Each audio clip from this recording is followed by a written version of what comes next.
বর্তমানে বাংলাদেশের বড় রাজাকার দুর্নীতিবাজরা।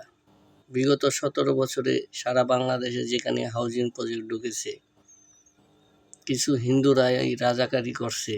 অনেকের বংশধর বিদেশে কিংবা ইন্ডিয়া আছে, তাদের সম্পত্তি নামজারি করে বিভিন্ন হাউজিং প্রজেক্টে বিক্রি করেছে। এইসব ধরনের রাজাকারকে কঠোর আইনের আওতায় আনা উচিত। আর এই পাকিস্তানদের সহযোগিতা করেছে কিছু, যেমন বাংলাদেশের রাজাকার, তেমনি হিন্দুদের ক্ষতির পিছনে কিছু এলিট শ্রেণী, কিছু কুচক্রী মহল হিন্দুরা দায়ী।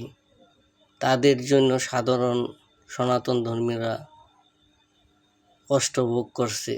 তাই মাননীয় প্রধানমন্ত্রী তারেক রহমান অনুরোধ, এইসব শ্রেণী চিহ্নিত করে কঠোর আইনের আওতা আনা উচিত। এই জন্যই পরিবর্তনের আশায় এবার অনেক সনাতনীরা আপনাকে ভোট দিয়েছেন।